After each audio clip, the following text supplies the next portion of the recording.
Is this the newest law of the Blackburn Rovers banter years era?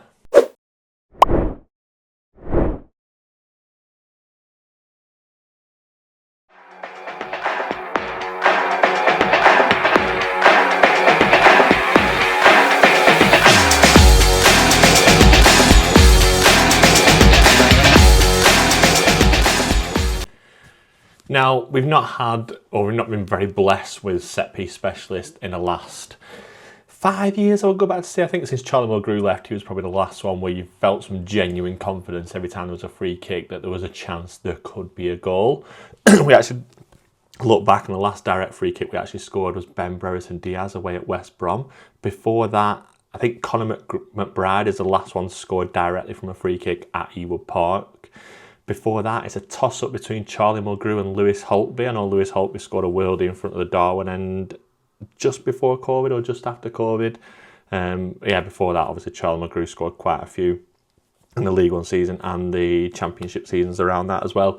So we've not really been blessed with good set-piece takers, but on Wednesday night against QPR, 1-0 down, chasing the game, we get a free kick in an absolute delightful position that a footballer of any ability should be like licking his lips out and thinking, this is my chance to get on the score sheet and rescue us a point, because we hadn't played well that evening before the free kick, and if we'd have scored the free kick, we'd probably deserved a point on the grand scheme of the game, because it wasn't a great game. I think no one deserved to win in the end, but the free kick is wasted basically. And I tweeted on the night that Forshaw and McLaughlin stood over a free kick is enough to just call the game off, but having watched it back and seen some of the decisions that the management team have made, seen some of the decisions that players have made, and when you look at the reverse angle, it's just absolutely baffling. I'm going to go through what happened before the foul, the build-up, and the decisions that management made, and then I'm going to show the actual setup of the free kick and why that is just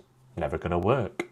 McLaughlin misses a man out, finds Deneva, who sends a teasing ball in, nobody in there in blue and white. Might break for Forshaw, who felt that he was fouled, edge of the penalty area, edge of the D, and that will be a Rovers free kick in a really, really dangerous area. It looked generous, the award.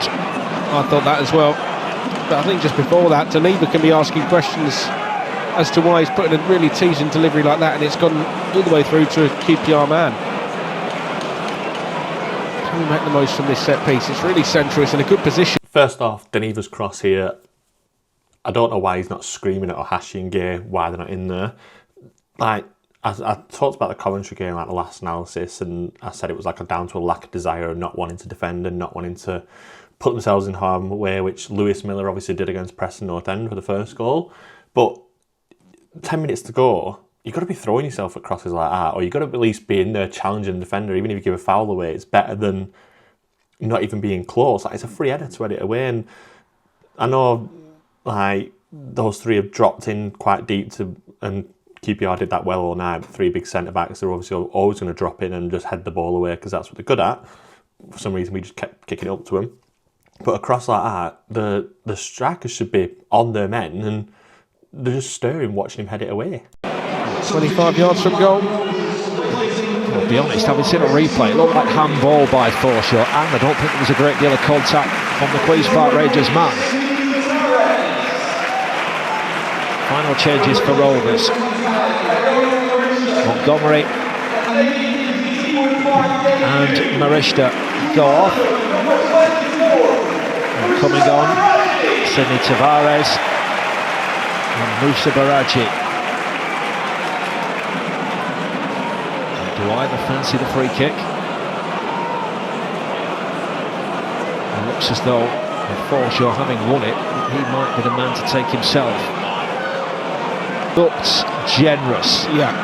Stare at McLaughlin's face here, like, Forshaw said, I want it, and McLaughlin comes over like, do you want it? Like, look at the shock in his face. He's actually terrified that Adam Forshaw is telling him that he's having this free kick. Like, which is obvious he's not the chosen free kick taker, because even Sean McLaughlin, the guy who's wearing the captain's armband that night, is looking at him going, you want this free kick? 25 yards from goal. And then look at Marashita's reaction here. Like, he's obviously been told or given the heads up that he's about to come off and probably to like run over to make the substitutions quicker, that he's going to be the man that's going to be substituted. But given like Danny Ventry's introduction to the club, set piece specialist, all that sort of stuff, and the 2 set pieces at Preston North End that paid off, he's obviously chosen Ryan Hedges and Morishita as his 2 set piece takers. One left-footed, one right-footed. Now, granted, Ryan Hedges has already come off, so he's not going to be able to take his free kick. But if one of your set piece takers is still on the pitch, whilst you've got a free kick, bang centre on the edge of the box, leave him on. Like, the subs that come on aren't even interested in taking the free kick. So why would you not just let Morishita have the free kick and then sub him off the position after? It's not like we'd run out of substitution periods. Like, we'd done 3 in a row and then 2 in a row. We still had another 3 left. It's like, just do Tavares for Montgomery and then wait for Morishita to have the free kick, then bring Baradji on. Unless one of them 2 is capable of taking the free kick, which they're clearly not. I'd be surprised if this was McLaughlin. Given his non-existent goal-scoring record in English football. Even from the reverse angle, it looks like a great position for either of McLaughlin or Forshaw. The left side looks well open, like for a left footer to bend it around the wall, or a right footer to just dink it over the wall because the keeper's starting position. But look at Sidney Tavares and Matt Target's positioning here. Like, do something to affect the free kick. If you want to stand in front of the wall, block the view, and then obviously split so the ball goes through you and on target, then I'm happy doing that. Sidney Tavares is interfering with that guy that's marking him, blocking it from going from a goal kick. Like, you're not even helping in any way. You might as well go sit back down and wait for the game to restart. Like, he's like hustling and bustling with someone 6 yards wide of the post.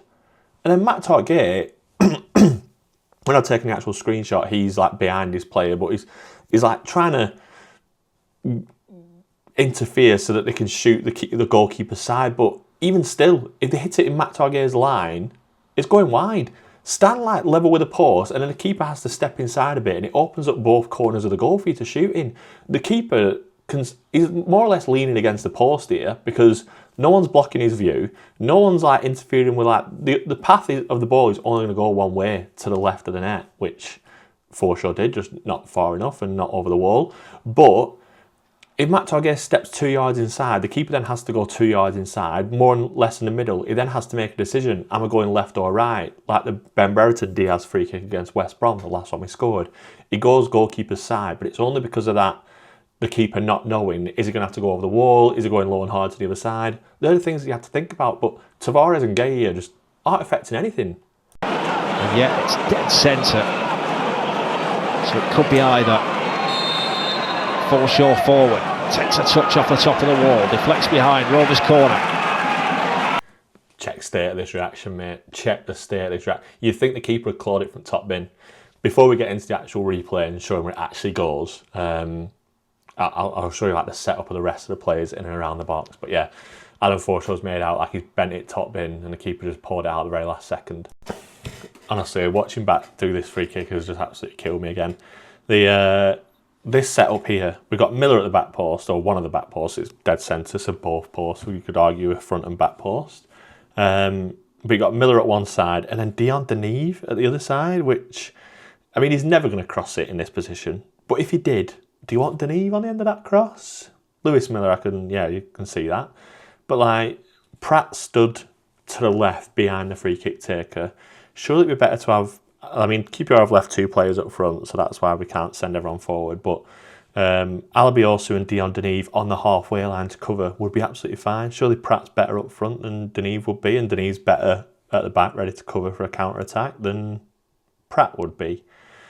So like, this setup just doesn't make sense at all. Baradji and Miller are stood together, not really affecting the game. Miller, yeah, you can argue he can do for like little back post cross, but let's be honest, he's never crossing there. Baradji, like, even if you just stand over the free kick like you're going to lay it off, just give the defence something to think about. Like, I don't know whether it's because they don't know what they're doing or they've not been told what to do in this situation. I can't remember the last time we had like such a dangerous free kick. It doesn't happen quite a lot because we don't seem to draw many fouls around that area. But yeah, it's just a bit of a strange setup, really. No one seems to know where they should be. Matt Target and Tavares are blocking it from going out from a goal kick.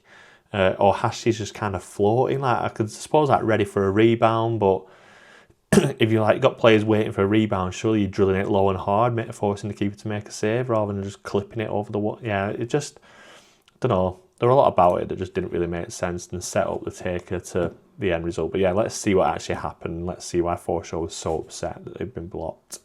Yeah, it needs some sustained momentum, and someone's got to take this corner first and foremost. Urgency, intensity, belief as well is a key one. So yeah, here's the moment that it gets blocked by the defender in the wall or headed away. Not really a block. He doesn't really. He's got time to see it, react to it, and then head it away because it's not really hit with any pace. I know there's a bit of whip on it, but it's gone in a straight line from the moment it's left his boot to the guy hitting the wall. It's down the centre of the net. The keeper's already stepping to his right. I think the keeper saves it comfortably if the wall's not there. But again, the wall is there and he's not really had to work very hard to block the shot. So I don't know why Forshaw's so upset that the man's blocked it, because the keeper's only making a very comfortable save and probably starting a very positive counter-attack for Queen's Park Rangers. But yeah, and the reason I know that he's not the set-piece taker or not been told he should take set pieces is that we got a corner from this and no one knew who was going to take it. Even the commentator said that we need to find out who's going to take this corner first, and Adam Forshaw sprints over. Now, if you're the designated set-piece taker, you hit the free kick, goes out for a corner, surely you're sprinting across to take the corner with only 10 minutes to go rather than putting your heads in your hand and waddling over. But yeah, a new law in the banter years of Blackburn Rovers, watching Sean McLaughlin and Adam Forshaw stand over a free kick with not much of a setup. And is it on purpose? Are we being poor at home by design? That's another conspiracy theory video for another day. If you got to the end of the video, please give us a like and a subscribe, and follow us on Twitter as well. You can interact with us daily probably. I'm always saying something on there. Or you can go on the BRFCS forums where you can find a lot of our messages and topics that we talk about on there as well. Thank you very much.